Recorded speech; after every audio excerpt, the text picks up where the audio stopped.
Welcome back to the first Descendants. I haven't made a video on this game for so long because I've been waiting for some brand new information, and well, today we actually got some brand new info from the developers from the dev notes number 9, and there's actually a lot of information in this, which also we're going to be getting some news about the new open beta, the release date, a lot of changes also coming to the game, and we're going to be going over this, everything in this video.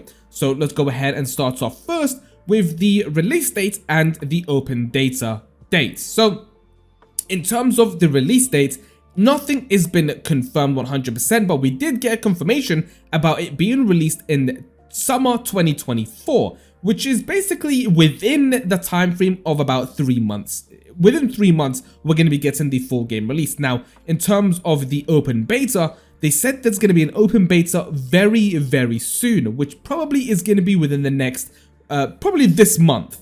Also, according to the developers, we are going to be getting an amazing battle pass that's also going to be in there with a bunch of items that we can also use in the game. So a battle pass is also greatly welcomed. So yeah, I'm actually really excited to play this game once again, especially with the brand new changes that are going to be coming to the game, and maybe we get to play some new content as well. And yeah, so let's go ahead and see exactly what's different and what has been changed in this game. Now, they've gotten a lot of reviews since their beta, a lot of it, because they are very transparent as a company when it comes to their game. Actually more transparent than a lot of developers nowadays. So with the feedback coming in from the beta, the UI has gotten a 3 out of 5 stars. So they hadn't basically just said, that's not good enough, we're going to do some changes. So there's going to be a brand new feature, loadouts. You can now create loadouts in the game. So they said, we are excited to announce the most frequently requested function, loadout, is being added. Loadout is largely divided into 3 categories: the Descendants module loadout, weapons module loadout, and integrated presets. To get into more detail, various module settings for Descendants and weapons in loadouts can be set up and saved in advance. Additionally, the module loadout of the Descendants or weapon currently in use can be switched regardless of location when not in combat.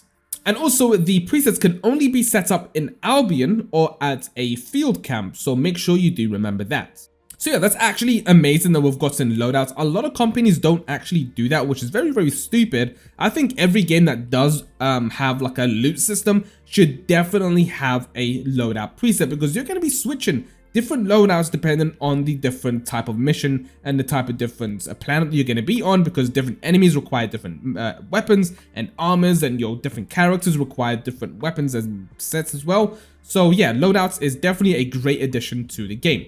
Next up, we've gotten the core menu improvements. First off, we have changed the entire layout of the in-game core menus, improving its convenience.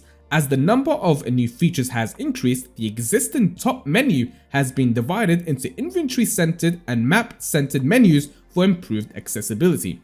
In the case of inventory-centered menus, function related to the character and equipment have been integrated, and the layout of the inventory screen of itself has been revised and to improve visibility. So yeah, definitely something, a great addition to the game.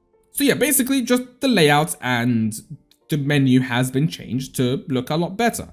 Next up is the improvements in equipment info. Now, this is actually a very big problem for me when it comes to these types of games. So before we get into the information, this is what the game looked like before, and this is the brand new layout for the equipment info. Much better. So they basically said there are many items that have various functions in the first Descendants.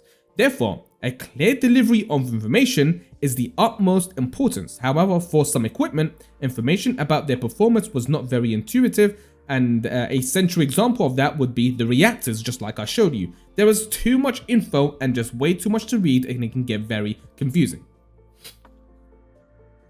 So basically they said reactors are equipment that can greatly influence a skill's performance. However, despite the need to convey a lot of information through tooltip, we believe that the information is not displayed very intuitively.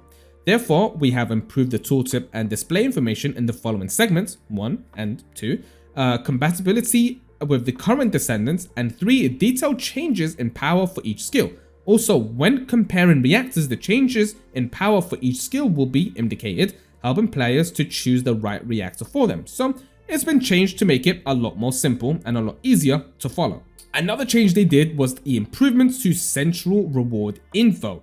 That is a great addition. So basically they said, for collecting items, improvements are being made for the information centering rewards acquired from content clearing. Although the reward information from various content has been previously displayed, it lacked informity. And checking the drop rates was also inconvenient. In response to that, they basically just added information on the screen to specify the type of rewards, the drop rates for rewards, and the quantities for that reward as well from different missions and replayability missions that you're going to be doing. So as always, you can see that this is the before and this is the after image. Yeah, they also did give us some more information about everything they did. They said, furthermore, the information on the items is needed to be collected and their farming locations would also be provided from the newly added library function. Research materials for Descendants, weapons, and growth items can be viewed as well, and as well where to get the research materials for those. In addition, information on all modules and where to obtain them will also be available, allowing players to search for modules when enhancing their builds. Information and amorphous material will also be available. Then they went ahead and said the library will help players not only by providing guides, but by directly assisting in farming items as well. By setting the item that is needed as a target, the tracking function will be also activated. Players can check their farming progress as the target item is being tracked on their HUD, reducing the time to visit consumables to check how many items they have acquired so far. So not only can you just track what you're going to be gaining, you can also track the farming locations and exactly how much you're going to be farming. And yeah, I mean, it's going to make the game a lot easier. And it's going to make people want to play because they're actually going to be seeing what they're going to be doing. And it also said, along with the changes mentioned, in the effort to minimize any inconvenience for gameplay at the official launch, such improvements for gamepad controls, in-game option menus, and various in-game UI and UX are being made as well. The next dev notes will also cover improvements to missions which had been handled during the previous field improvements, as well as dungeons that have been added. Please stay tuned for that. So yeah, that's great news. Anyway, that's pretty much it for this video. There's going to be a lot of information coming out in the near future, especially after the beta that's going to be dropping soon. And hey, the game is going to be coming out within the next couple of months, so get ready for that. I literally cannot wait. It's going to be great, and I'm really excited. So let me know down in the comments what you guys think about it so far. I can't wait, and I'll see you all very soon.